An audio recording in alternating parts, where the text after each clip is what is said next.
For my independent study project, I chose career services for veterans.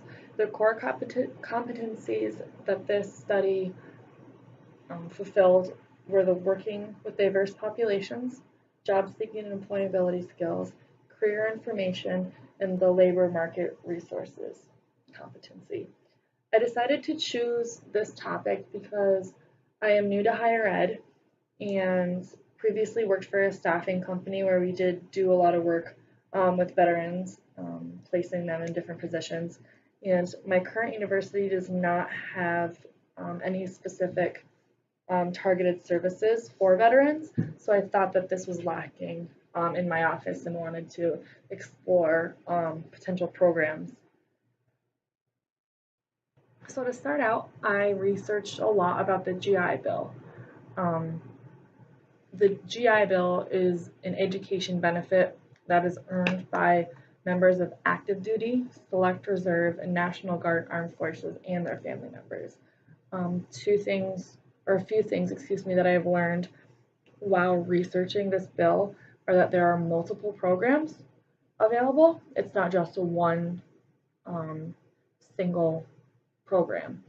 The four types of the GI Bill programs are the post 9/11 GI Bill, the active duty Montgomery Bill, Reserve and Guard Montgomery Bill, and the vocational rehabilitation and education program.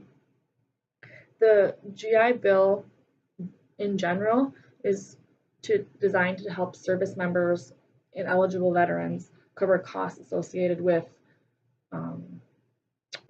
education and training. As I mentioned, there's several programs, and each program has specific things it covers as well as specific requirements. There are also programs available for survivors of service members who have died in the line of duty or the dependents of totally disabled veterans. And those two programs are called the Dependents Education Assistance and then the Fry Scholarship. So I'm going to go into a little bit more detail about the post 9/11 GI Bill. This bill is, I would say, the most popular or widely used bill out of the four. So the post 9/11 GI Bill, it provides benefits for service members who have served on active duty for 90 or more days since September 10th, 2011. It can pay up to your full tuition and fees. It can provide you with a monthly housing allowance, book stipends, and a relocation fee. The yellow ribbon is for private schools or more expensive schools. So as you can see, the chart at the bottom, the bill is eligible for active duty soldiers, veterans, spouses. When you can transfer the benefit to spouses, and then you can also transfer the benefit to children, which I did not know. Granted, I didn't know very much about the specifics, of these bills, but that is something I found interesting, that you can transfer benefits to children and spouses.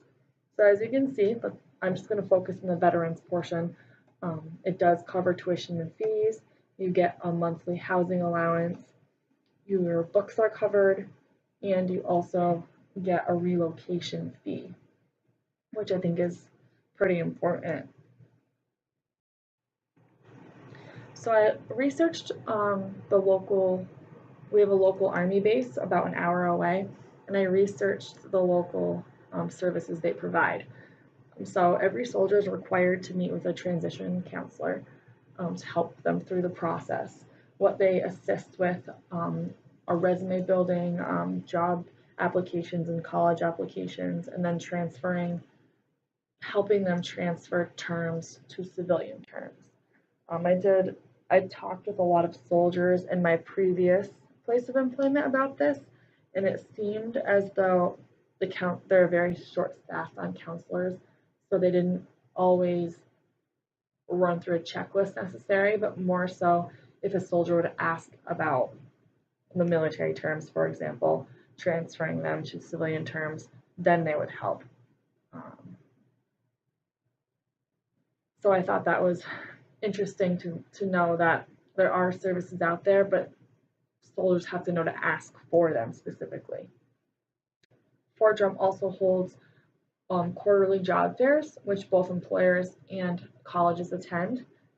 So that gives the soldiers an opportunity to explore possible careers or furthering their education.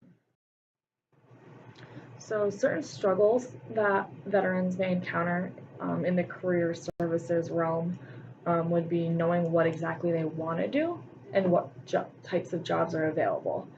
Also knowing where to work. So for example, what companies are in a specific area that they're interested in living in, or just what companies are there in general, and then what types of jobs are within those companies. Also transferring their job titles and duties to civilian job titles and duties, and then taking that information and creating a resume from it, and learning how to discuss these skills in an interview, whether that be mechanical skills, for example, or leadership skills. And also, I think that veterans would struggle with professional communication in the workplace. For example, how to deal with angry customers or coworkers or bosses, how to properly handle that, as well as how to talk to your boss or your coworkers and taking and giving constructive criticism. In the Army, um, I think they're told to not voice their opinion necessarily, and I think that constructive criticism is important. So I think that's something that they would struggle with. So what I thought I would do is implement a series of workshops that would hopefully be required by veterans coming to my university. Ideally, I would like there to be 2 workshops a week.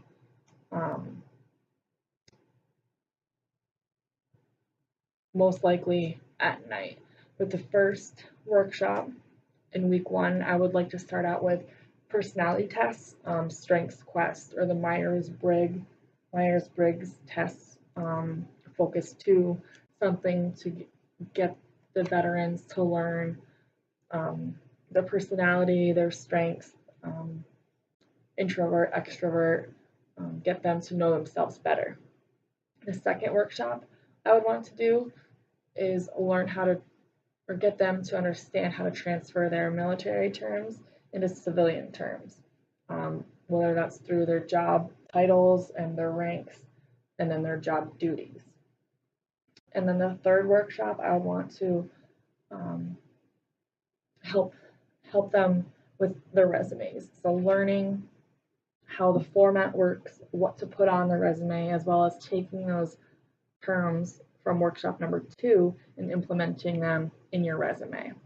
The fourth workshop, I would want to do cover letter building and using the terms from number 3 in their job duties and titles in their resume from workshop number 2 and 3, incorporating that into their cover letter. The fifth workshop I would want to do would be a job search. So looking up different titles, again, referring back to workshop number 2 and 1, using those job titles and information and learning or teaching them, having them learn how to do the application process and learning about what companies are really military friendly and actively hiring veterans. The sixth workshop I'd like to do would be interview tips, how to dress, how to answer certain questions, what questions might be asked. The seventh would be professional communication. So as I mentioned before, these are all relating to struggles that they face. So professional communication in terms of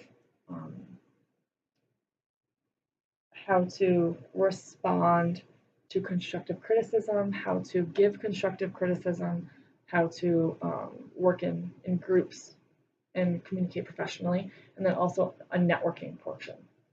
So teach them how to network. And then for the eighth workshop, this would be kind of a final workshop, but also like a reception.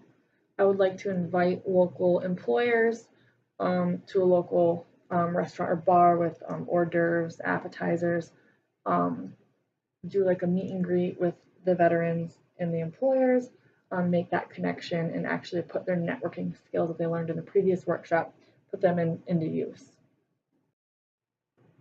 Something else I'd also like to implement would be the ROTC buddy system. We have an ROTC program here at the university where I work, so I think it would be a good idea to have veterans partner in a buddy system with the current ROTC students. I think that this would help the veterans ease into the civilian college world, and would be another point of contact to answer any questions that they may have. And the first point of contact would be having the buddy give a veteran a tour of the campus, showing them where their classes will be, that sort of thing. Eventually, I would like to have some sort of big challenge group bonding activity between the veterans and the ROTC members, some sort of bonding challenge fun activity. I would also like to have them connect outside of just the simple questions that they may need answered. So for example, have them attend 2 events together per semester. So for example, have them attend a hockey game. It's D1 hockey. It's very popular. Our women have won the national championship 2 out of the past 4 years. So that might be a good bonding experience that they could do together. Another implementation I would like to have are just simple handouts. So when they are at orientation, they can receive a packet, and the packet would contain our career center information and the services that we do offer. In addition to all the workshops and handouts and buddy system, I would also like to make sure that they know they can schedule one-on-one appointments at any time to go over the resume, cover letter, and all the other services that we offer. I would also put in the dates and times of the workshop series, and eventually, if possible, I'd like this to be mandatory. So, for example, as like a class, they would have to register for it. Their ROTC buddy name and contact information would be in the folder, as well as the director of the ROTC program, in case they want to reach out to him for anything. I'd also put the list of military-friendly companies in the folder so they can research more on their own, and then popular titles. So, for example, commander you might associate that with a director, so they can start searching jobs and getting comfortable and familiar with job descriptions on their own. And then also career-related words, employer, company-related words like platoon might associate with a department in a company.